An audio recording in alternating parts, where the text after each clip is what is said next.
Hello students, इसमें आपकी singer physics mentor. तो आज हम पढ़ने वाले हैं न्यूटन्स का सेकंड लॉ। तो चलिए स्टार्ट करते हैं आज का लेक्चर। सो बेसिकली न्यूटन्स का सेकंड लॉ ये बताता है कि फोर्स और मोमेंटम के बीच में क्या रिलेशन है, ठीक है ना।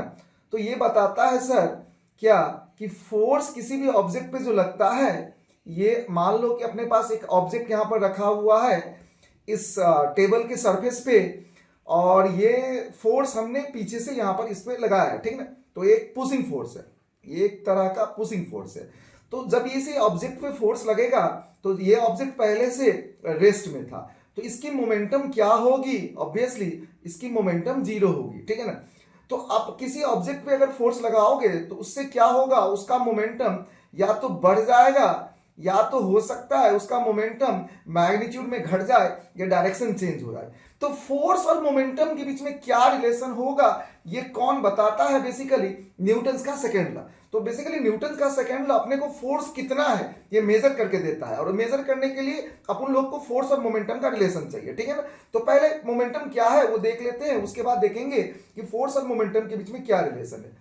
तो मोमेंटम, अपन लोग जब मोमेंटम की बात करते हैं बेटा, तो अपन लोग लीनियर मोमेंटम की बात करते हैं, जिसको यहाँ पी से अपन लोग रिप्रेजेंट करने वाले हैं। तो पहली बात, मोमेंटम एक वेक्टर क्वांटिटी है ना। मोमेंटम एक वेक्टर क्वांटिटी है, और ये बेसिकली प्रोडक्ट है यार मास और वेलोसिटी का। क्या है? मास और वेलोसिटी का। और मोमेंटम ये चीज रिप्रेजेंट करता है कि किस ऑब्जेक्ट के पास कितना अमाउंट में मोशन है ना। जैसे पैसा ये रिप्रेजेंट करता है, एक इंडिकेटर होता है कि आप ज्यादा अमीर हो या कम अमीर हो। आपके पास लाखों में पैसा होगा लेकिन अंबानी के पास करोड़ों अरबों में पैसा है, तो हम क्या बोलेंगे कि अंबानी के पास ज्यादा पैसा है तो वो ज्यादा रीच है। तो जिसके पास कम पैसा है वो कम रीच है, पैसा ही नहीं है तो वो रीच है ही नहीं, वो तो पोर है। तो इसी तरह से अगर मोमेंटम ज्यादा है तो हम बोलेंगे ज्यादा मोशन है, और अगर मोमेंटम कम है तो उसके पास कम मोशन है, ठीक है ना। तो बेटा, तो मोमेंटम बेसिकली क्या चीज पर डिपेंड करता है? मास और वेलोसिटी पे। इसका मतलब अगर आइडेंटिकल कंडीशन में रखता हूं, है ना, वेलोसिटी को अगर कांस्टेंट रखता हूं दो सिनेरियो में, है ना। मान लो ये एक आपका एक छोटा वाला ऑब्जेक्ट है, ये बड़ा वाला ऑब्जेक्ट है। जैसे ये एक छोटा स्टोन है, या मान लो कि ये एक बाइसाइकिल है इस तरह से, है ना। तो डायग्राम बनाने में थोड़ा टाइम लगेगा, तो अपन मान लेते हैं ये बाइसाइकिल है और ये ट्रेन है। अगर आप दोनों को स्पीड देते हो, वही स्पीड पे दोनों को चलाते हैं, ठीक है ना। तो ये आपका स्पीड हो गया 20 मीटर पर सेकेंड, और इसकी भी स्पीड कितनी हो गई? 20 मीटर पर सेकेंड, ठीक ना। तो अगर आप इसको देखो तो बाइसाइकिल की मास क्या है? कम है, तो ऑब्वियसली इसकी मोमेंटम भी कम होगा, यानी इसके पास मोशन भी कम है, तो आप इसको आसानी से रोक पाओगे, है ना। लेकिन वही ट्रेन की बात करें, अगर ट्रेन को अपन को रोकना है तो वहां पर टाइम ज्यादा लग जाएगा, ठीक है ना। तो हम क्या बोलेंगे बेटा कि ट्रेन की मास ज्यादा है, इसीलिए उसके पास मोमेंटम भी ज्यादा है। तो अगर आइडेंटिकल स्पीड हो दो ऑब्जेक्ट के, तो हम अपन बोल सकते हैं कि मोमेंटम डायरेक्टली प्रोपोर्शनल होगा मास के साथ। उसी तरह से अगर हम एक आइडेंटिकल सिचुएशन लेते हैं जहां पर अपन लोग क्या करते हैं, दो सेम टू सेम बाइसाइकिल्स लेते हैं, आइडेंटिकल ऑब्जेक्ट्स लिए, तो दोनों का मास तो यहां पर सेम हो गया ना यार। बताओ, यहां पर तो दोनों का मास क्या है? जी हाँ, सेम है। तो अगर मास सेम है तो ये अपन क्या बोलेंगे? Momentum is equal to mass into velocity तो होती है। तो मास तो यहां पर कांस्टेंट है, तो हम बोलेंगे कि momentum is directly proportional to velocity. इसका मतलब अगर इसके पास स्पीड कम है, इस बाइसाइकिल का स्पीड कितना ले लेता हूं? 10 मीटर पर सेकेंड, और यहां पर इसका स्पीड ले लेता हूं 80 मीटर पर सेकेंड। तो इट्स वेरी हाई स्पीड, ये बाइसाइकिल इतना स्पीड में जाएगा नहीं, एक हाइपोथेटिकल सिचुएशन मानता हूं। तो अगर यहां पर स्पीड ज्यादा है, ए का कम है और बी का ज्यादा है, तो क्या बोलेंगे यार? बी का मोमेंटम भी ज्यादा होगा, और अगर ये बी वाला बाइसाइकिल को रोकना है तो वहां पर आपको फोर्स भी लगाना होगा ज्यादा। तो किसी भी चीज के पास ज्यादा मोमेंटम है या कम मोमेंटम, वो कैसे पता लगाएंगे? तो अगर उसको रोक कर देखेंगे, अगर उसको रोकने में फोर्स ज्यादा लग रहा है ना, तो वहां पर उसकी मोमेंटम भी ज्यादा होगी, है ना। तो किसी भी चीज को अगर मोमेंटम देना है तो आपको फोर्स लगाना पड़ेगा, उससे मोमेंटम निकालना है, उसका कम करना है तो आपको फोर्स लगाना पड़ेगा। और तीसरा, तो अगर डायरेक्शन चेंज करना है, तो मोमेंटम तो एक वेक्टर क्वांटिटी है बेटा, तो उसकी डायरेक्शन क्या होगी बताओ। तो यहां पर आप देख पा रहे हो P is equal to m into v है ना, P is equal to m into v है। तो यहां से क्या बोल सकते हैं कि मोमेंटम, अब अगर ए वेक्टर इज इक्वल टू के टाइम्स बी वेक्टर अगर होता है, वो अपन लोग मैथमेटिक्स में पढ़े हैं, तो अगर दो वेक्टर के बीच में इस तरह से रिलेशन होता है और के एक पॉजिटिव स्केलर है, तो अपन क्या बोल सकते हैं? अगर पॉजिटिव स्केलर है तो ए और बी का डायरेक्शन सेम होगा। ये दिमाग में रख लो बेटा, है ना। अगर के एक नेगेटिव स्केलर है, नेगेटिव है, तो ए जो है वो एंटी पैरेलल होगा। एंटी पैरेलल का मतलब यार अपोजिट डायरेक्शन होगा। तो पैरेलल है इसका मतलब ए की डायरेक्शन और बी की डायरेक्शन सेम होगी, है ना।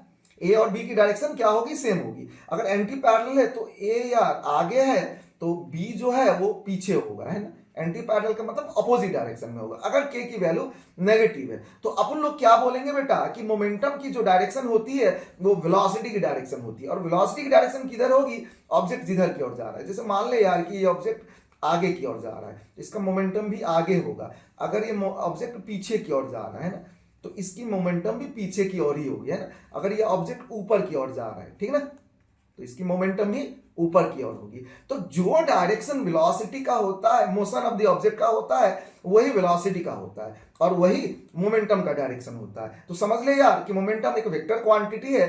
अगर तेरे को निकालना है, क्या निकालना है देख ले, अगर तेरे को मैग्नीट्यूड निकालना है तो आप इस फार्मूला से निकाल सकते हो। मास को वेलोसिटी से मल्टीप्लाई कर देंगे तो वहां से मोमेंटम निकल के आएगा, ठीक है ना। तो आप एक एग्जांपल से चीजों को समझते हैं, है ना। मान लो कि आपके पास एक ऑब्जेक्ट है और उसकी मास कितनी है बताओ यार, 20 केजी, और वो आगे की ओर जा रहा है और उसका स्पीड कितना है, मान ले उसका स्पीड है 20 मीटर पर सेकेंड। और वहां पर अगर पीछे से फोर्स लगाते हैं तो इसका ऑब्वियसली स्पीड बढ़ जाएगा, बढ़ेगा ना दोस्त। तो अब आगे की ओर इसकी वेलोसिटी मान लेता हूं मैं 50 मीटर पर सेकेंड, मान ले इतना हो गया। तो ये देख आपका मास कितना था, 20 केजी। मास तो यहां पर कांस्टेंट रहेगा ना, तो वेलोसिटी बढ़ गया है। तो यहां पर आप मोमेंटम आप दो तरह का होता है बेटा, एक इनिशियल मोमेंटम होता है, एक फाइनल मोमेंटम। आपको दिख रहा है स्पीड बढ़ गया है ना। अगर आप पीछे से फोर्स लगाओगे बेटा तो इसकी स्पीड बढ़ेगी, है ना, पॉजिटिव वर्क होगा तो स्पीड बढ़ेगी यानी काइनेटिक एनर्जी बढ़ जाएगा। तो हम क्या बोलेंगे कि यहां पर स्पीड बढ़ रहा है, देख रहे हो 20 से कितना हो गया यार 50 हो गया। इसका मतलब मोमेंटम भी बढ़ गया, है ना। इसका मतलब मोशन बढ़ गया, मोमेंटम बढ़ गया। तो मोमेंटम बढ़ाने के लिए अपन को क्या लगाना पड़ता है, फोर्स। तो यार यहां से अगर इनिशियल मोमेंटम निकालेंगे तो मास इनटू इनिशियल वेलोसिटी होगी ना, मास इनटू इनिशियल वेलोसिटी, ठीक ना। तो मास कितना है मेरे दोस्त 20 है और इनिशियल कितना है 20 मीटर पर सेकेंड।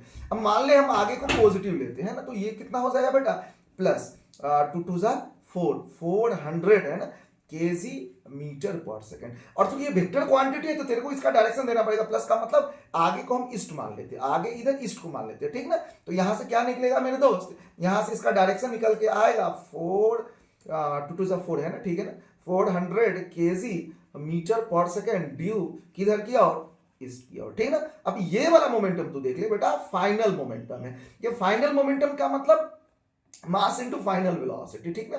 तो मास इंटू फाइनल वेलोसिटी तो देख सकता है 20 इंटू 50 क्या है 20 इंटू 50, तो 5 2 जा 10 और यहां से डबल जीरो आ गया, है ना।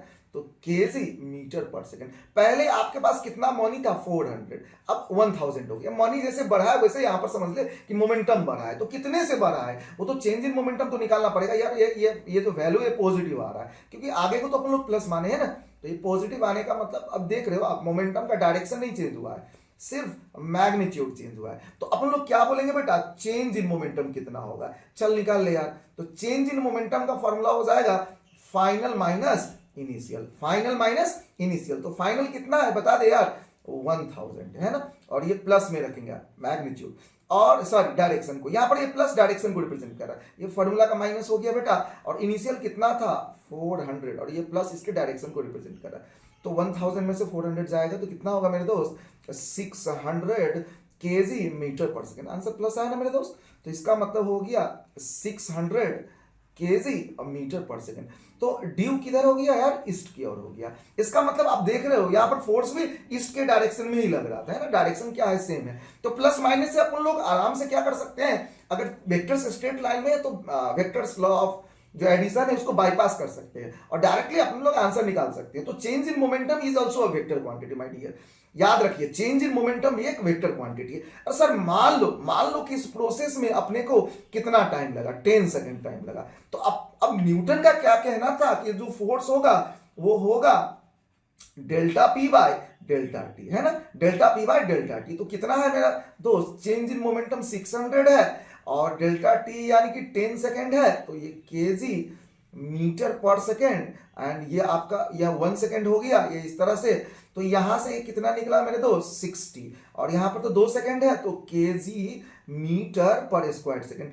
अरे यार इसको क्या बोलते हैं, केजी मीटर पर सेकेंड को क्या बोलते हैं, वही तो न्यूटन है।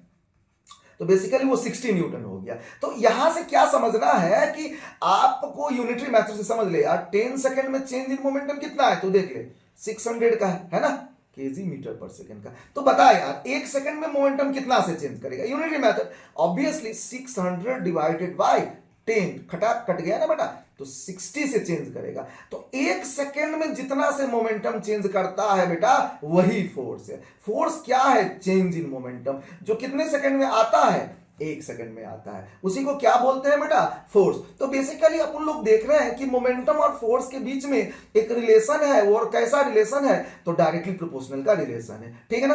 तो अब इसी चीज को अगर लॉ के फॉर्म में अपन लोग देखें, तो न्यूटन का क्या मानना था बेटा, उनका लैंग्वेज ही मोमेंटम था। तो अगर स्टेटमेंट सेकंड लगा समझना है तो मोमेंटम क्लियर होना चाहिए आपको, ठीक ना। तो अपन लोग क्या बोलेंगे बेटा कि force is directly proportional to rate of change of, time के रिस्पेक्ट में ले रहे बेटा, rate of change of linear momentum, है ना। Force is directly proportional to rate of change of linear momentum.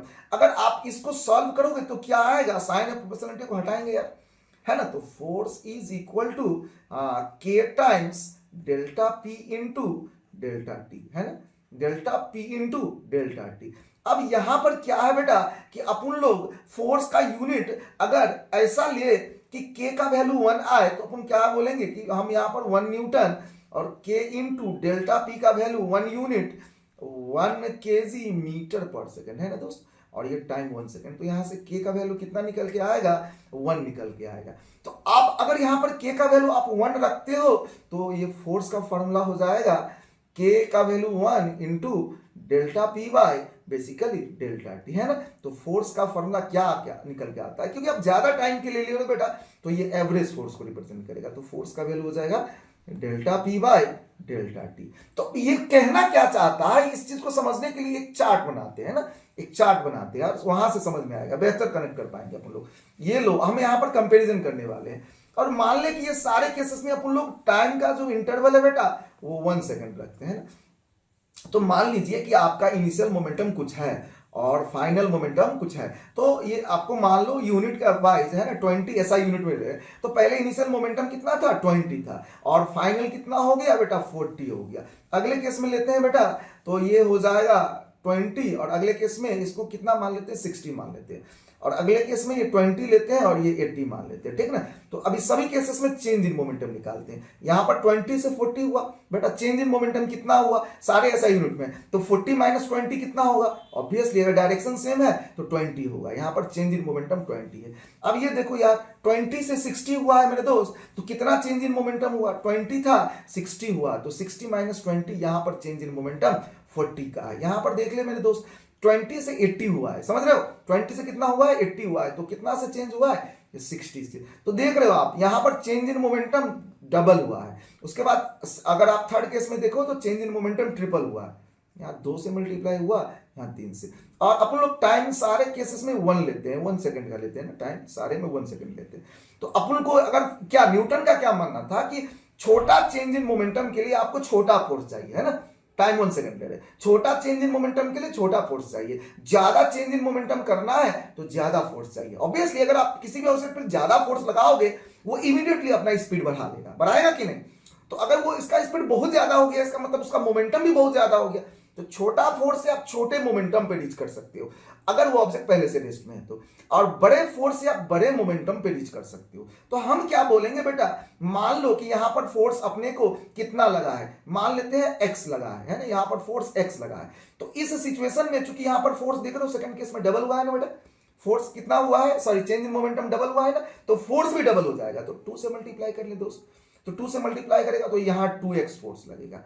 अब तीसरे केस में देख ले यार 20 से 60 हुआ है, तो चेंज इन मोमेंटम ट्रिपल हुआ है, तो यहां पर भी चेंज इन मोमेंटम ट्रिपल हो जाएगा, इसका मतलब ये 3x हो जाएगा। तो बेसिकली क्या है, यूनिट टाइम के लिए फोर्स डायरेक्टली प्रोपोर्शनल हो जाता है चेंज इन मोमेंटम के साथ। अगर तुमको मोमेंटम में ज्यादा चेंज लाना है बेटा तो फोर्स ज्यादा लगाना पड़ेगा। अगर मोमेंटम में कम चेंज लाना है तो फोर्स कम लगाना पड़ेगा। अगर मोमेंटम को चेंज करना ही नहीं है, जीरो है यार चेंज इन मोमेंटम, तो फोर्स भी कितना हो जाएगा, जीरो हो जाएगा। तो basically force is a momentum changer. और फोर्स अगर मोमेंटम चेंजर है तो मैग्नीट्यूड वाइज अगर देखें तो फोर्स का अमाउंट कितना होगा, है ना। तो एक सेकंड में जितना से मोमेंटम चेंज होगा बेटा उतना ही फोर्स होगा। एक सेकंड में जितना से मोमेंटम चेंज करेगा उतना ही फोर्स होगा। तो ठीक है ना बेटा। तो फोर्स का फॉर्मूला क्या हो गया, delta P by delta T. तो बेसिकली इस फॉर्मूला को अपन लोग रट लेंगे, है ना, क्योंकि आगे समझने के बाद उसको तो यूज तो करना है। फोर्स इज इक्वल टू क्या होगा मेरे दोस्त, delta P by delta T होगा। ठीक ना। चलो यार अब इसको थोड़ा सॉल्व करते हैं। तो डेल्टा पी का मतलब क्या होता है यार, चेंज इन मोमेंटम है ना। डेल्टा पी तो चेंज इन मोमेंटम है, फाइनल माइनस इनिशियल, समझ रहे हो, फाइनल माइनस इनिशियल। और time, final time minus initial time zero लेते हैं। ठीक ना। तो फाइनल मोमेंटम मेरे दोस्त m इंटू वी हो जाएगा, और इनिशियल कितना होगा, इनिशियल का मतलब मास इंटू इनिशियल वेलोसिटी, और ये टाइम हो जाएगा। तो यार मास को कॉमन ले ले, तो अगर मास कांस्टेंट है तो कॉमन ले सकते हैं ना, v minus u by t. ठीक है ना। तो यहां पर याद रखिएगा मास को अपन कांस्टेंट माने तो मास। और अपने को मालूम है यार ए का फॉर्मूला क्या होता है, अपने को मालूम है यार v minus u by t. तो अब यहां से क्या आया, v minus u by T A. तो यार यहां से अपन तो ये भी बोल सकते हैं ना, बचपन में अपन को टीचर ने यही तो पढ़ाया है कि फोर्स का फॉर्मूला क्या होता है, मास इंटू एक्सेलरेशन। क्या होता है, मास इंटू एक्सेलरेशन, है ना। तो अपन लोग क्या बोलेंगे बेटा कि अगर किसी भी सिस्टम पे जो एक्सेलरेशन होगा वो डायरेक्टली प्रोपोर्शनल होगा फोर्स के साथ, है ना। अगर आप फोर्स ज्यादा लगाते हो अंडर आइडेंटिकल मास, अगर आप फोर्स ज्यादा लगाते हो, जैसे एक स्टोन है उस पर थोड़ा फोर्स लगाओगे तो उसका स्पीड बढ़ेगा, लेकिन उसका स्पीड जो बढ़ने का जो टाइम है वो बेटा वो ज्यादा लग जाएगा। बड़ा फोर्स लगाओगे तो इमीडिएटली स्पीड बढ़ जाएगा। तो क्या बोलेंगे, छोटा फोर्स से छोटा एक्सेलरेशन आता है। एक्सेलरेशन क्या है, बेसिकली कितना जल्दी आपका स्पीड बढ़ता है या घटता है, वही तो एक्सेलरेशन है। तो अगर फोर्स ज्यादा है, आप समझ रहे हो, तो एक्सेलरेशन भी आपको ज्यादा मिलेगा। अगर फोर्स कम है तो आपको एक्सेलरेशन भी कम होगा। अगर फोर्स जीरो है तो अगर एक्सेलरेशन भी आपको जीरो मिलेगा, अगर मास कांस्टेंट है तो। समझ रहे हो क्या। तो acceleration is directly proportional to force, अगर मास क्या है बेटा, कांस्टेंट है। उसी तरह से acceleration is inversely proportional to mass. आपको मालूम है बेटा, बड़ा स्टोन है, आइडेंटिकल फोर्स लगा रहे हैं, बड़ा स्टोन है, उस पर अगर फोर्स लगाओगे, बड़ा स्टोन है, समझ रहे हो, तो उसका एक्सेलरेशन कम, उसको स्पीड मिलेगा लेकिन बहुत कम मिलेगा, है ना। तो उसका एक्सेलरेशन बहुत कम होगा। तो हमने क्या समझा कि मास ज्यादा होने से एक्सेलरेशन कम होता है, मास ज्यादा होने से एक्सेलरेशन हमको कम मिलता है अगर फोर्सेस आइडेंटिकल हो। तो बचपन में अपन को टीचर यही पढ़ाए थे, फोर्स इज इक्वल टू यम है। ठीक है ना बेटा।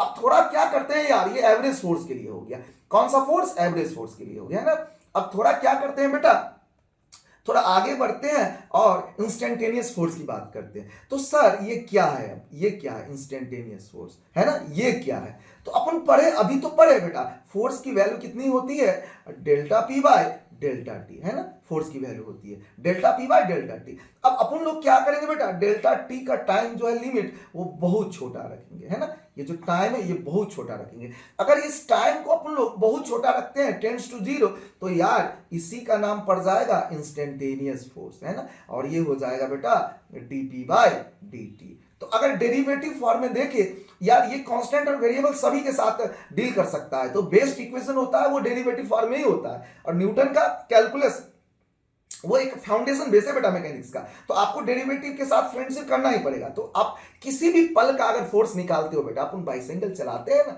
आधे घंटा बाइसाइकिल चलाएंगे, स्टार्टिंग में अपने पास ज्यादा एनर्जी होती है और खड़ा खड़ा इससे कस कस के फोर्स लगाएंगे, है ना। और धीरे धीमे धीमे धीमे अपना फोर्स क्या हो जाता है, घट जाता है। तो अगर ये लंबा टाइम में देखें तो पल पल अपना फोर्स चेंज हुआ है। तो पल पल अगर फोर्स चेंज हुआ है मेरे दोस्त, तो उसका एक्सेलरेशन भी क्या हो रहा है, चेंज हो रहा है ना। तो वहां पर जो लंबा टाइम के लिए अपन लोग फोर्स निकालते हैं वो एवरेज फोर्स आता है। लेकिन उस पल का, हर पल का, है ना, हर पल का जो फोर्स निकालेंगे वो होगा इंस्टेंटेनियस फोर्स। इंस्टेंट का मतलब इंस्टेंट का मतलब पल होता है, तो हर पल का फोर्स क्या होता है, इंस्टेंटेनियस फोर्स। ठीक है ना बेटा। तो अगर अपन अगर इस इक्वेशन को थोड़ा सॉल्व कर लेते हैं तब जाके मजा आएगा यार सॉल्व करते हैं। देखो यार, force is directly proportional to क्या बोले हैं, dp बाय dt, है ना। यानी किस रेट से मोमेंटम चेंज कर रहा है वो डायरेक्टली प्रोपोर्शनल होगा जो ऑब्जेक्ट पे फोर्स लगता है। तो अब यहाँ पर फोर्स का वैल्यू हो जाएगा k into D P by d T, है ना। तो हमने यूनिट इस तरह से सिलेक्ट किया है एसआई में कि k की वैल्यू 1 है, तो फोर्स इज इक्वल टू 1 यहां पर आ गया और ये हो गया dp बाई dt। ठीक ना बेटा।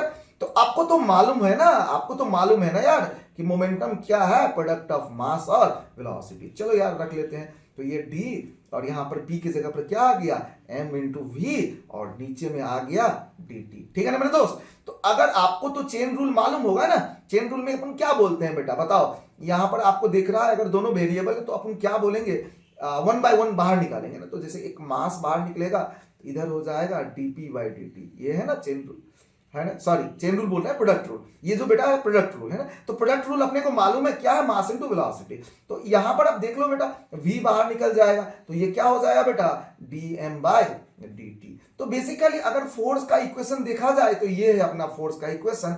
कब, जब मास और वेलोसिटी दोनों चेंज कर रहा हो। जब मास और वेलोसिटी दोनों चेंज कर रहा है तो अपन लोग उस वक्त ये यूज करेंगे, mass into dv by d t plus v into dv by d t.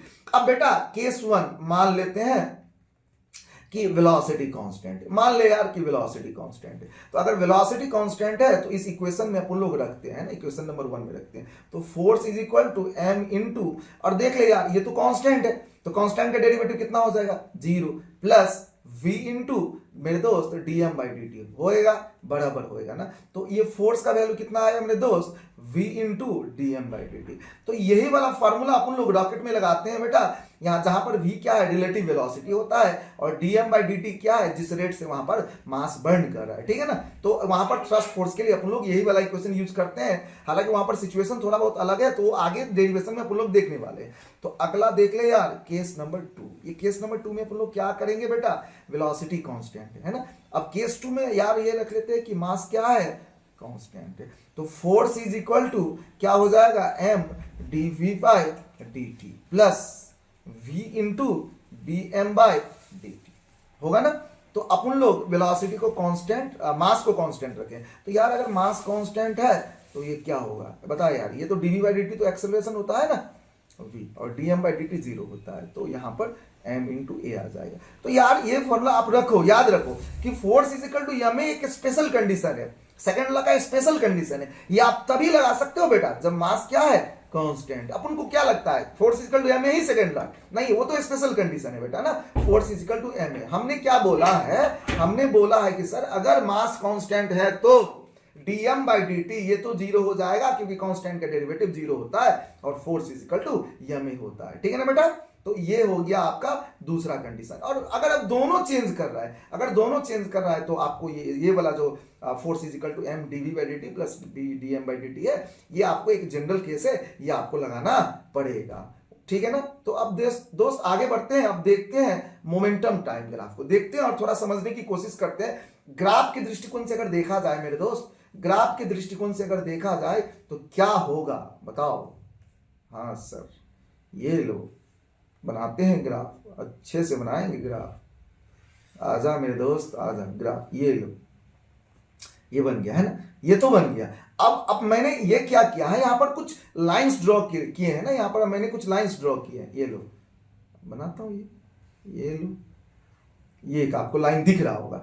अब हमने क्या किया है बेटा, यहाँ पर वाई एक्सिस यूज किया है। ये आपका वाई एक्सिस है, ये वाई एक्सिस है मेरे दोस्त, ये वाई एक्सिस है और ये एक्सिस है। आप देख पा रहे हो हमने वाई एक्सिस में बेटा मोमेंटम को रखा है। क्या चीज को रखा है, मोमेंटम को। और ये देखो ये एंगल क्या है, थीटा है। और हमने इधर की ओर क्या रखा है बेटा, टाइम। और ये वाई एक्सिस में किसको रखा है, मोमेंटम को रखा है। तो आप देख पा रहे हो कि जैसे टाइम बढ़ रहा है, देख रहे हो ना, वाई जैसे एक्स बढ़ रहा है वाई भी बढ़ रहा है, y1 है, ये y2 है और ये y3 है।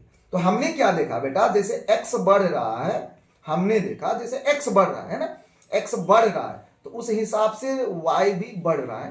तो x में क्या है बेटा, टाइम है। तो टाइम जैसे बढ़ रहा है तो मोमेंटम भी बढ़ रहा है ना। तो बेसिकली टाइम बढ़ रहा है, मोमेंटम बढ़ रहा है। लेकिन आप अगर ये देखो तो बेटा ये तो स्ट्रेट लाइन है कि नहीं। और हमको मालूम है ना बेटा, स्ट्रेट लाइन का एक ही एंगल ऑफ इंक्लाइनेशन थीटा होगा। और एक थीटा का मतलब एक टेन थीटा होगा ना, और एक टेन थीटा का मतलब एक m का वैल्यू होगा, यानी स्लोप इसका कांस्टेंट होगा। स्लोप क्या होगा बेटा, कांस्टेंट। तो स्लोप की फॉर्मूला क्या होती है बेटा, टेन थीटा है ना, तो टेन थीटा होगा ना। तो ये अगर आप कहीं पर भी स्लोप निकालोगे, ये वाला एंगल निकालो तो बेटा ये वाला इधर देखो, अगर ये थीटा है तो ये भी थीटा होगा, ये डेल्टा वाई है और ये डेल्टा एक्स है, तो क्या होगा tan theta is equal to p by b delta y by delta x, है ना। तो ये कितना होगा बेटा p by b, p by b, है ना। तो ये पी बाई बी बोले तो delta y by delta x, तो यार वाई में तो अपन लोग मोमेंटम रखें, तो delta P by oh my God delta x में तो टाइम रखें। तो इसका मतलब यहां पर जो स्लोप है वो बेसिकली क्या चीज को देगा, एक एवरेज फोर्स को देगा। आप देख पा रहे हो एक एवरेज फोर्स को देगा, और बेटा यहां पर इसका मतलब फोर्स भी कांस्टेंट है, क्योंकि स्लोप तो कांस्टेंट है ना बेटा, स्लोप कांस्टेंट यानी फोर्स कांस्टेंट, तो वहां पर आप जो इंस्टेंटेनियस फोर्स निकालोगे और एवरेज फोर्स दोनों का वैल्यू सेम ही आने वाला है, एक भी स्ट्रेट लाइन का एक ही स्लोप होता है बेटा। तो हम क्या बोले हैं कि व्हाट इज फोर्स, अगर अपने से कोई पूछेगा फोर्स क्या है ग्राफ के दृष्टिकोण से देखा जाए, तो force is the slope of PT graph, momentum time graph का स्लोप है। अगर स्ट्रेट लाइन है तो उसका एक ही वैल्यू होगा एम का, यानी एक ही फोर्स होगा, है ना। वहां पर एवरेज फोर्स और इंस्टेंटेनियस फोर्स इक्वल हो जाने हैं, ठीक ना बेटा। तो अब अगर अगला ग्राफ को अपन लोग देखते हैं और चीजों को एनालाइज करते हैं तो क्या आने वाला है, ये क्या हो गया सर, देखो देखो सर देखो, ये देखो ग्राफ बनने का मूड नहीं है इधर, हाँ आजा, अरे आजा बन जा, लो ये बन गया ग्राफ, ठीक है। तो अब अपन क्या करेंगे यार, यहां पर अपन लोग वैल्यू को प्लॉट करेंगे, ठीक है ना, वैल्यू को प्लॉट करने वाले हैं। तो ये लो, नहीं ये थोड़ा कर्व लाइन लेते हैं, इस बार कर्व लाइन लेते हैं, तो ताकि चीजों को बेहतर कनेक्ट कर पाए। तो ये देख ले यार, ये वाला ग्राफ को ये देखो, तो ये थोड़ा कुछ इस तरह का दिख रहा है, क्या दिख रहा है ना तेरे को, स्क्रीन पे दिख रहा है ना, हाँ बराबर। तो अब ये देखो यार, धीरे धीरे आप देखो तो ऊपर की ओर जा रहे हो, तो जैसे आप ऊपर की ओर जा रहे हो तो क्या आपको कुछ चेंज दिखा क्या, अरे दिख रहा होगा, कुछ चेंज दिख रहा होगा आपको, कुछ चेंज दिख रहा है ना।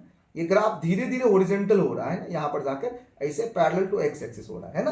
तो आपने क्या देखा बेटा, आपने क्या देखा कि जो एंगल है यहां पर, एंगल देखो तो ये ज्यादा है ना, ये ज्यादा है, मान ले यार 80 डिग्री है, और यहां पर ये एंगल देख तो ये तो और कम है, मान ले 60 डिग्री है, अरे यार ये वाला एंगल तो और कम है, मान ले 30 डिग्री है, और यहां पर तो और एंगल जाते जाते यहां एंगल कितना हो गया, 0 डिग्री हो गया, दिख रहा है ना तेरे को, बराबर दिख रहा है ना। तो हमने क्या देखा बेटा कि यहां पर एंगल धीरे धीरे क्या हो रहा है, घट रहा है, इसका मतलब है कि यहां पर एक चीज है, स्लोप घट रहा है, और एक्स एक्सिस है इसमें टाइम को रख देते हैं, और वाई एक्सिस में मेरे दोस्त मोमेंटम को रखते हैं, रख तो सकते हैं, एक्स एक्सिस में टाइम को रखते हैं, ठीक ना बेटा, और वाई एक्सिस में मोमेंटम को रखते हैं। तो अपन लोग अगर इस ग्राफ को अगर रीड करें तो अपन क्या बोलेंगे यार, टाइम तो बढ़ रहा है, और देख ले वाई की वैल्यू भी तो बढ़ रही है ना, तो अपन क्या बोलेंगे बेटा बताओ, मोमेंटम भी बढ़ रहा है ना, और धीरे धीरे यहां पर जाकर मोमेंटम बढ़ना बंद हो गया। तो यहां तक अगर आप देखो तो मोमेंटम बढ़ रहा था। अब स्लोप की बात करें यार, थीटा बढ़ रहा है कि घट रहा है,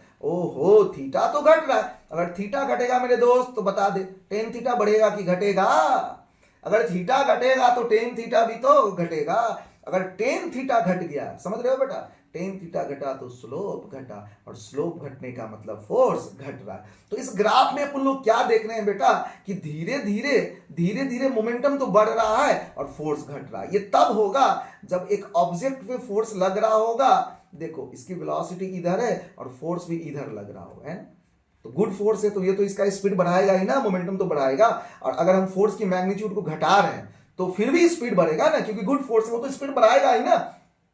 लेकिन जब धीरे धीरे फोर्स 0 हो जाएगा तो स्पीड बढ़ना बंद हो जाएगा, ठीक है ना। तो ये सपोर्टिंग फोर्स का केस है।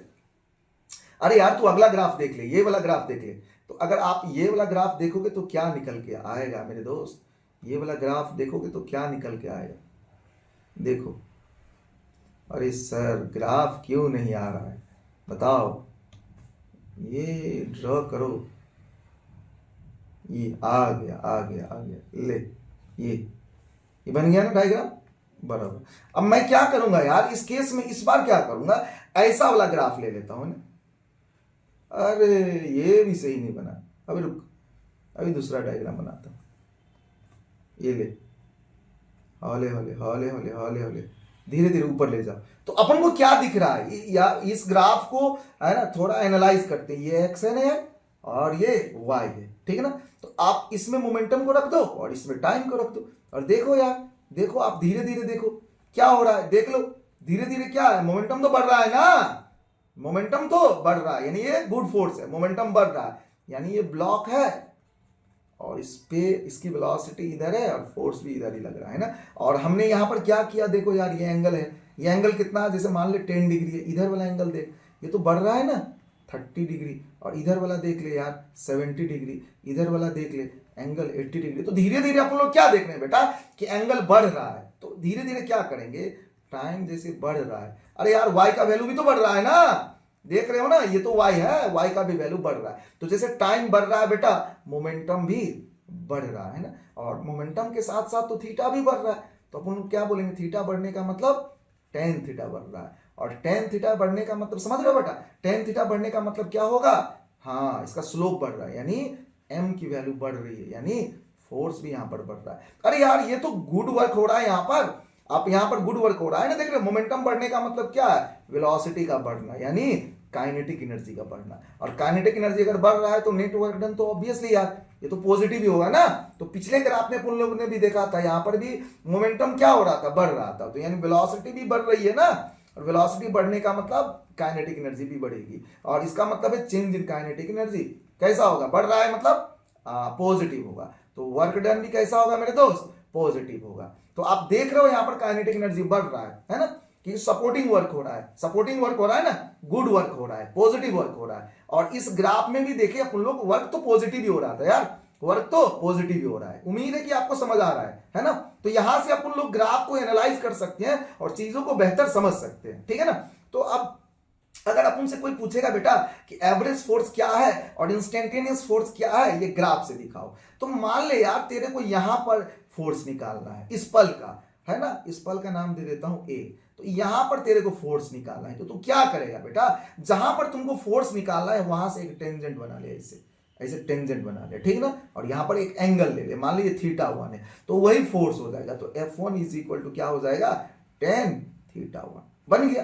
तो जिस पॉइंट पे आपको फोर्स निकालना है उस पॉइंट पे एक टेंजेंट ले लेंगे और वहां से एंगल ले लेंगे बेटा, सॉरी एंगल ले लेंगे, टेंजेंट बोले तो ऐसा ऐसे करके ड्रॉ करने का, ऐसे करके ड्रॉ करने का बता रहे हैं। ये जैसे ये ग्राफ में ऐसा है, तो आपको इस पॉइंट पे अगर फोर्स चाहिए तो यहां पर एक हॉरिजॉन्टल लाइन ले लो बेटा, और यहां पर एक इस तरह से टेंजेंट ले लो, ये टेंजेंट ले लो, और ये जो एंगल बना ना बेटा वहां पर वही एंगल लेना है, और उसी का टेन थीटा आपको उस पल का फोर्स दे देगा, F1 की वैल्यू दे देगा, ठीक है। तो उसी तरह से अगर आप दूसरा पॉइंट लेते हो यहां पर दूसरा पॉइंट ले लो बेटा, बी ले लो, है ना। तो यहां पर आप क्या करो, यहां पर भी एक टेंजेंट बना लो इस तरह से, ये आपका टेंजेंट हो गया, और ये जो एंगल है इसी एंगल पे आपको आंसर मिल जाने हैं टेन थीटा 2, और ये हो जाएगा आपका F2। तो आप जो स्लोप निकालते हो हर पॉइंट पे वो एक्चुअली इंस्टेंटेनियस फोर्स है, क्या है बेटा, इंस्टेंटेनियस फोर्स है। तो आप पूछोगे हमसे सर बताओ हमको ये बताओ कि फिर एवरेज क्या है, एवरेज क्या है, तो आपको जिस दो टाइम इंटरवल के बीच में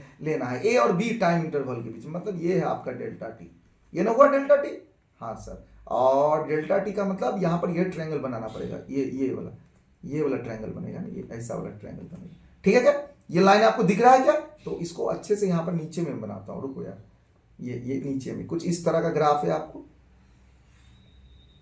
तो इस दो पॉइंट के बीच में चाहिए ना बेटा, तो ये हो गया आपका चेंज इन वाई, और यहां से यहां ये हुआ चेंज इन एक्स, तो ये हुआ डेल्टा वाई यानी डेल्टा पी मेरे दोस्त, और ये हो गया डेल्टा एक्स यानी यहां आपका हो गया डेल्टा टी। तो अगर अपन को बनाना है बेटा तो यहां से इस तरह से अपन लोग बनाएंगे, है ना, तो ये हो जाएगा आपका, ये एंगल हो जाएगा, ये एंगल यानी कॉर्ड, यहां पर कॉर्ड लेंगे बेटा CHORD, है ना, और वहां से ये एंगल लेंगे और ये अपने को एवरेज फोर्स देगा। तो अगर टेन थीटा यहां पर निकालेंगे ना बेटा कॉर्ड के लिए, तो वो आपको एवरेज फोर्स देगा। तो एवरेज फोर्स भी बेटा क्या है, स्लोप ही है, लेकिन किसका स्लोप है बेटा, कॉर्ड का स्लोप है, किसका स्लोप है, कॉर्ड का स्लोप है ना। लेकिन इंस्टेंटेनियस फोर्स क्या है बेटा, इंस्टेंटेनियस फोर्स है वो भी टेन थीटा ही है, वो भी स्लोप ही है बेटा, किसका स्लोप है, टेंजेंट का स्लोप है ना, वो टेंजेंट का स्लोप है। तो अगर यहां से आप एवरेज का निकालोगे तो बेटा delta P by delta T आएगा, तो वो अपना एवरेज फोर्स हो जाएगा। उम्मीद है आपको समझ में आ गया होगा, ठीक है ना। तो अब आगे बढ़ते हैं बेटा, और इस चीजों को बेहतर एनालाइज करने के लिए अब एक एग्जांपल को देखते हैं, एप्लीकेशन ऑफ सेकंड लॉ। इसको समझने की कोशिश करते हैं यार, सेकंड लॉ का एप्लीकेशन। यहां पर इंसान आपको दिख रहा है, ये जंप करने वाला है, पानी में जंप करने वाला है, इसको ज्यादा चोट नहीं लगेगा। यहां पर देख रहे हो मिट्टी पे जंप कर रहा है, ज्यादा चोट नहीं लगेगा। ऐसा क्यों है? क्योंकि यार पानी और मिट्टी में लगेगा तो ये इमीडिएटली स्टॉप नहीं होता है, स्टॉप होने में टाइम लगता है ना बेटा। तो स्टॉप होने में टाइम लगा, इसका मतलब क्या है? Force is equal to change in momentum by time. तो स्टॉप करना है तो यहां पर दोनों केस में मान लो आपकी मोमेंटम 80 थी, स्टॉप करना है 0, तो डेल्टा पी तो कांस्टेंट हो गया। तो यहां पर हम क्या बोलेंगे? फोर्स जो है वो इनवर्सली प्रोपोर्शनल टू टाइम है यार। तो जहां पर कम समय में किसी चीज को रोकना है, गाड़ी को कम समय में रोकना है, तो फोर्स को ज्यादा लगाना पड़ेगा। तो जब इंसान क्या होता है कि सीमेंटेड रोड पे है ना, या सीमेंटेड सरफेस पे जंप करता है ऊपर से अंडर आइडेंटिकल हाइट्स, तो जंप करता है तो वो कंक्रीट वाला जो सीमेंटेड सरफेस होता है बेटा, स्टोन वाला, वो इमीडिएटली रोक देता है। तो वहां पर डेल्टा टी बहुत छोटा होता है, इसीलिए वहां पर फोर्स ज्यादा लगता है और इंसान ज्यादा हर्ट होता है। और यही जो सिनेरियो है बेटा, आप ये क्रिकेट प्लेयर्स के लिए भी लगा सकते हो, है ना। फोर्स इज इक्वल टू क्या होगा? M v minus u by t. यहाँ पर तो क्रिकेट बॉल की मास कांस्टेंट वी यू, सारा डेल्टा वी यू, सारा चीज कांस्टेंट है। तो यहाँ पर भी वही बोलेंगे, force is inversely proportional to time of impact. तो अपन लोग क्या करते हैं बेटा, क्रिकेट बॉल कैच करते वक्त हाथ को पीछे ले जाते हैं। पीछे क्यों ले जाते हैं? क्योंकि यार कॉमन सेंस है ना, पीछे ले जाएंगे तो टाइम ज्यादा लगेगा, और अगर टाइम ज्यादा लगेगा तो वहां पर फोर्स क्या लगेगा? कम लगेगा ना, तो इंसान कम हर्ट होता है। तो बेसिकली ये सेकंड लॉ के क्या थे? एप्लीकेशन थे, ठीक है ना। अब थोड़ा बहुत सेकंड लॉ से रिलेटेड न्यूमेरिकल्स को समझने की कोशिश करेंगे अपन लोग बेटा, ठीक है ना। तो पहला केस क्या लेते हैं बेटा? पहला केस लेंगे गन एंड बुलेट का, है ना, गन एंड बुलेट्स। तो यार एक गन एंड बुलेट को समझने के लिए अपन लोग एक यहां पर डायग्राम, ये वाला डायग्राम, ये सही रहेगा, ठीक है ना बेटा, ये सही रहेगा। तो क्या होगा बताओ यार, गन एंड बुलेट के लिए देख लो यार, ये बुलेट आपको दिख रहा है, ये है आपके रेस्ट में, और गन भी क्या है? रेस्ट में है, ठीक है ना। तो बुलेट की इनिशियल वेलोसिटी अपन लोग 0 लेते हैं, और गन से निकलने के बाद इसकी वेलोसिटी अपन लोग, है ना, v ले लेते हैं, ठीक है ना। और बुलेट, ईच बुलेट की मास m मान लेते हैं। तो बुलेट पे कितना फोर्स लगेगा मेरे दोस्त? m, ईच बुलेट की बात कर रहे हैं, m v minus u by T होगा, ठीक है ना मेरे दोस्त। तो मास तो कांस्टेंट है, और फाइनल वेलोसिटी 0 हो जाएगा, माइनस फाइनल वेलोसिटी v हो जाएगा, सॉरी। तो यहां पर फाइनल वेलोसिटी को v रखता हूं मैं, रुक अभी रखता हूं, रुक, ये ले, फाइनल वेलोसिटी को मैं v ले लेता हूं, तो ये हो जाएगा v, और इनिशियल वेलोसिटी कितना है? 0 है, और टाइम t हो जाएगा, है ना। तो कितना बेसिकली फोर्स लगेगा ईच बुलेट पे? m into v by t लगेगा। ये फोर्स होगा बेटा ईच बुलेट पे, अभी बुलेट के लिए बात कर रहे हैं ना, ईच बुलेट के लिए। तो मान ले कि वहां पर n नंबर ऑफ बुलेट्स निकल रहा है ना, 1 सेकंड में n नंबर ऑफ बुलेट निकल रहा है, ठीक ना। तो अब यहां पर सब कितना फोर्स होगा, है ना, n number of bullets total निकल रहा है टी टाइम में, सॉरी टी टाइम के लिए लेता हूं अभी, ये अभी टी टाइम के लिए लेता हूं, उसके बाद लास्ट में देखेंगे बेटा टी, n बाई टी का मतलब क्या होता है। तो n बुलेट्स निकल रहे हैं टी टाइम में, ठीक है ना। तो वहां पर बताओ टोटल फोर्स कितना लगेगा?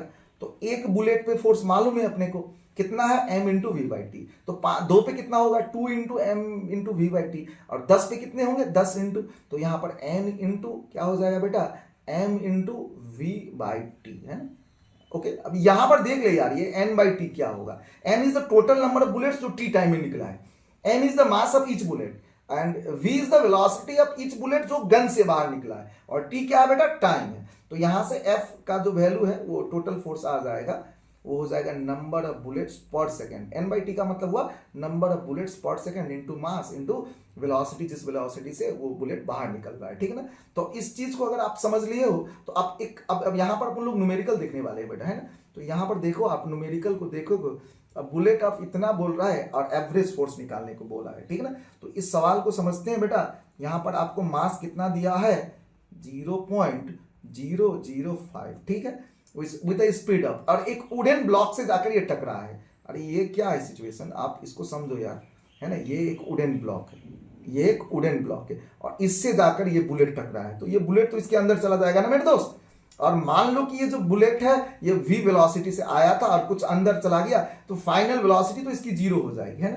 तो u इसकी इनिशियल वेलोसिटी को ले लेता हूं, तो यहां पर हम क्या बोल सकते हैं बेटा? v square is equal to u square plus 2 AS, ठीक है ना बेटा, 2 AS। तो फाइनली तो बुलेट तो रुक गया 0, और इनिशियल वेलोसिटी दिया है बेटा 200 मीटर पर सेकेंड, तो ये 200 का स्क्वायर हो जाएगा प्लस 2, और एक्सेलरेशन अपने को निकालना है क्या, हाँ निकालना है, और स्टॉपिंग डिस्टेंस 50 सेंटीमीटर दिया है मेरे दोस्त। 50 का मतलब हो जाएगा 50/100, तो ये 0 से 0 कट जाएगा, 5 2 जा 10, 2 से 2 कट जाएगा, तो ए की वैल्यू कितनी आई बेटा, 200 का स्क्वायर माइनस 2 2 जा 4, ये हो जाएगा 4 0, इतना मीटर पर स्क्वायर सेकंड। ये एक इंपल्सिव फोर्स है, बहुत क्विक काम किया है, बहुत हाई एक्सेलरेशन जनरेट किया है। तो अब फोर्स की वैल्यू कितनी होगी बेटा, मास इनटू एक्सेलरेशन, और ऑब्वियसली ये बेटा एक एवरेज फोर्स निकाल रहे हैं, तो मास कितना होगा, माइनस नहीं, बुलेट की मास दे रखी है ना, तो वही मास रखते हैं यहाँ पर, कितना है बेटा 0.005 इंटू 4 से 1 2 3 4, तो यहाँ से 3 0 तो चले जाने हैं, है ना, 3 0, तो 5 4 जा 20 होगा, यानी 200 न्यूटन।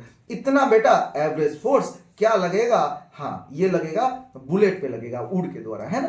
तो फिर अगला क्वेश्चन देख लेते हैं बेटा। इस क्वेश्चन में क्या बोल रहा है कि एक गन है जो मैक्सिमम 160 न्यूटन का फोर्स एग्जर्ट कर सकता है, बताइए कितना बुलेट्स एग्जर्ट कर सकता है, फायर कर सकता है 1 मिनट में। ओके, तो फोर्स इज इक्वल टू क्या हो जाएगा बेटा, N/T into m into we हो जाएगा, और आपको N/T निकालना है बेटा, और मास दे रखा है कितना है 50 ग्राम, तो 50 बाई ये 1000 हो जाएगा, और इसकी वेलोसिटी कितनी है, तो ये हो जाएगा बेटा 1000 किलोमीटर, है ना, तो ये 1000 मीटर पर सेकेंड हो जाएगा, समझ रहे हो।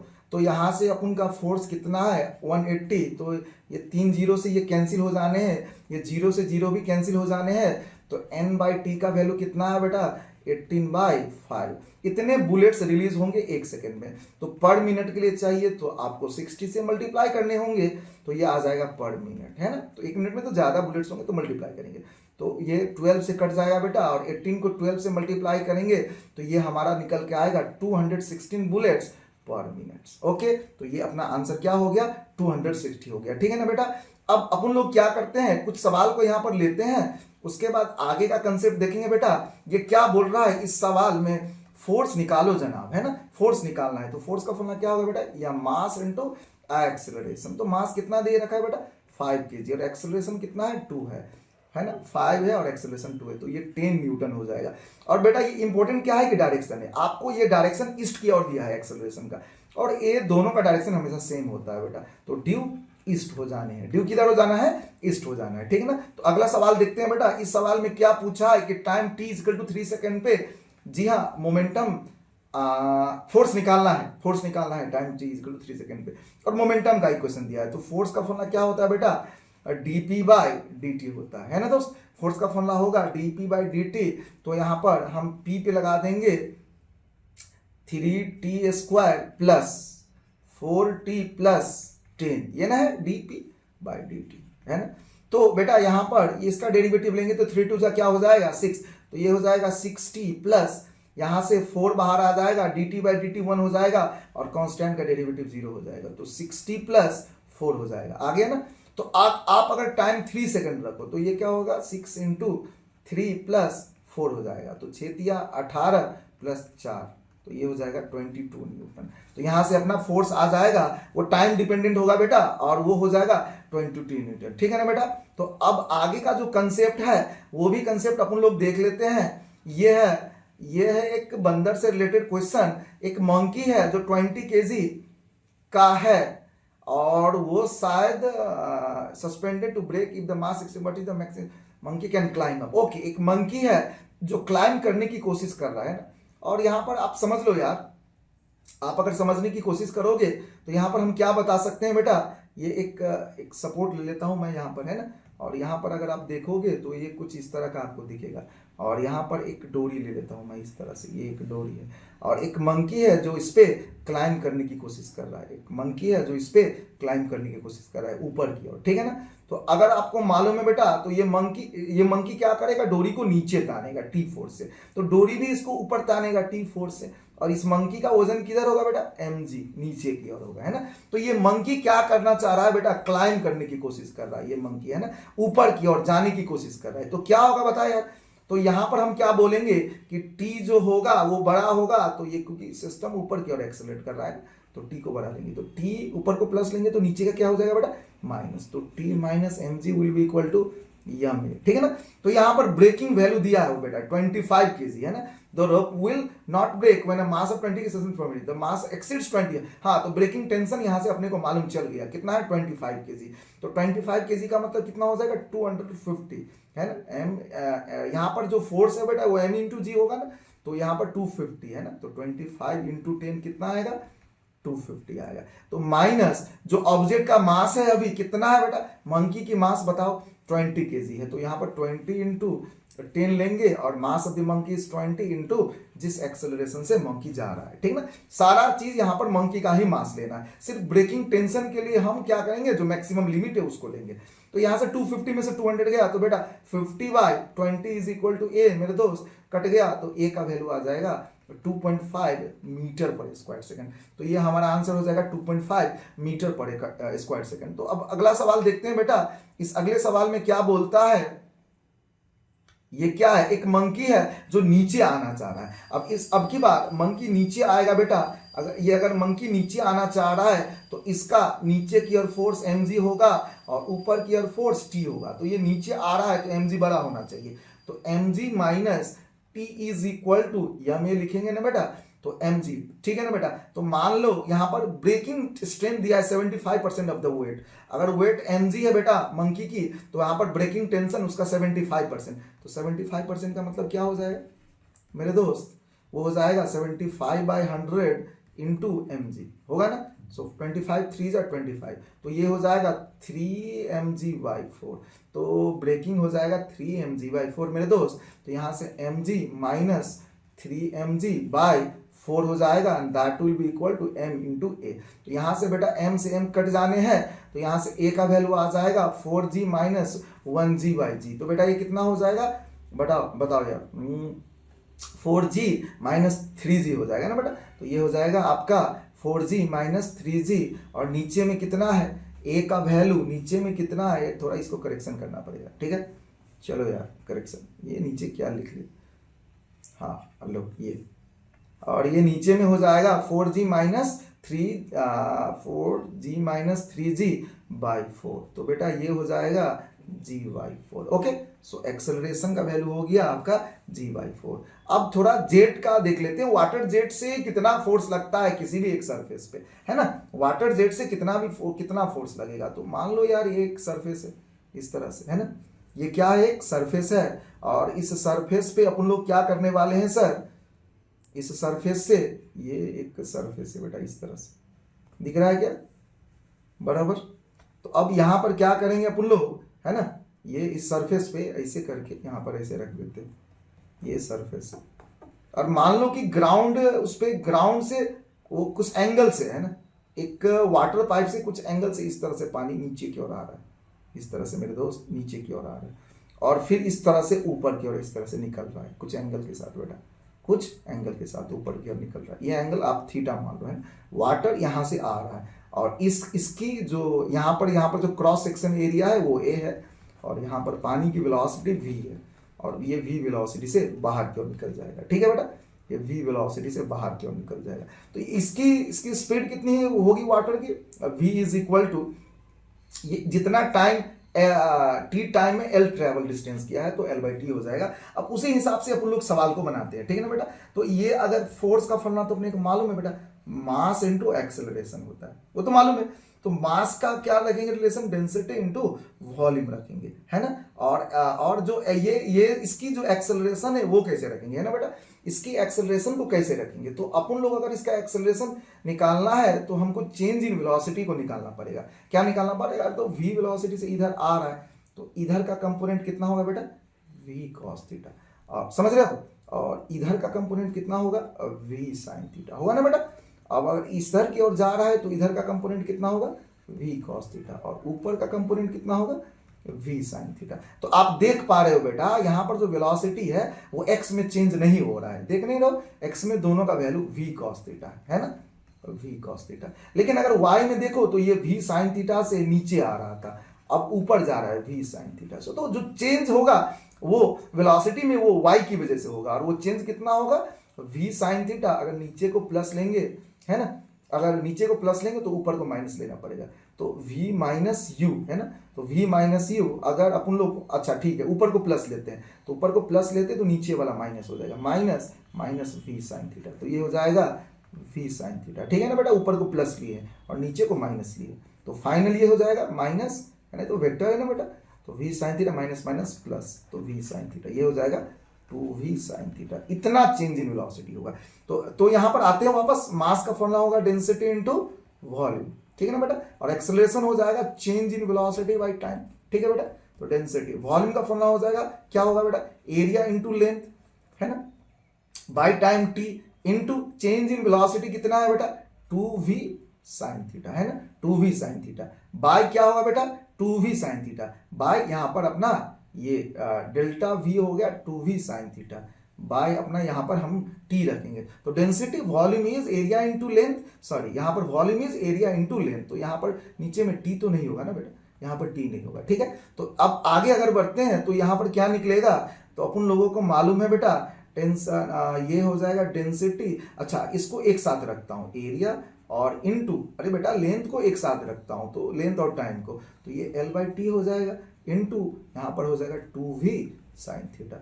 अब अगर आप इसको अगर देखोगे बेटा, ये इस इक्वेशन को देखोगे अच्छे से, तो ये हो जाएगा अपना डेंसिटी इनटू एरिया, l/t तो वाटर की स्पीड होगी बेटा v होगी, इनटू 2v sin थीटा, है ना, तो ये आपका फॉर्मूला आ जाएगा 2 into rho into A into, है ना, v square into sine theta. किस एंगल से बेसिकली वो आ रहा है वो एंगल को अपन लोग पुट करेंगे, ठीक है ना। तो यहां से अपना फोर्स का वैल्यू आ गया। तो अब आगे बढ़ेंगे और देखेंगे कि बेटा कैसे इसको कैलकुलेट करते हैं। ये अगला वाला सवाल देखते हैं बेटा। A stream of water is flowing horizontally with the speed of it skips out of the tube of cross section and hits a nearby vertical. What is the force exerted on the wall by the impact of water assuming that it does not rebound। अगर बेटा rebound नहीं होगा तो उस situation को आप अगर देखोगे तो यहाँ पर v वेलोसिटी से आया, जीरो पे जाके रुक गया, तो यहाँ पर फोर्स का वैल्यू कितना हो जाएगा, फोर्स का वैल्यू हो जाएगा मास इंटू एक्सेलरेशन, सो density into volume, volume into acceleration, तो ये बेटा जीरो माइनस वी हो जाएगा। फाइनली रिबाउंड नहीं हुआ है तो ये zero minus v by t हो जाएगा। तो density into volume is area into length, volume is area into length into ये हो जाएगा हमारा वेलोसिटी बाय टाइम। तो यहाँ पर density into area L by T V हो जाएगा बेटा, और ये v ही रह जाएगा, तो ये हो जाएगा density into area into v square. तो अगर रिबाउंड नहीं करता है बेटा तो उस फॉर्मूला में 2 हट जाएगा, है ना, 2 हट जाएगा। तो अब निकल गया ना आंसर यार। Force is equal to density कितना होता है वाटर का 1000, है ना, और एरिया भी दे रखा है साइड 10 टू द पावर क्या दे रखा है -2 स्क्वायर मीटर ऐसा यूनिट में, और वेलोसिटी भी दे रखी है ना बेटा 15 है। तो ये कितना हो जाएगा मेरे दोस्त, ये हो जाएगा आपका ओके यार, यहाँ पर तो स्क्वायर छूट गया है ना, ये तो वी स्क्वायर है तो इसको स्क्वायर करेंगे, ठीक ना। तो अब यहाँ पर देखते हैं 15 का स्क्वायर कितना हो जाएगा मेरे दोस्त 225, है ना, ये इंटू एक जीरो आ जाएगा तो इतना न्यूटन होगा यार। तो 1 2 3 तो 2.25 इंटू 10 टू द पावर 3 होगा ना, तो 2.25 इंटू 10 टू द पावर 3, तो ये आपका सी सही ऑप्शन हो गया, ठीक है ना बेटा। तो बस आज के लिए इतना ही, फिर मिलेंगे अगले लेक्चर में। It's me RP Singh signing off. Have a nice day, bye bye, take care.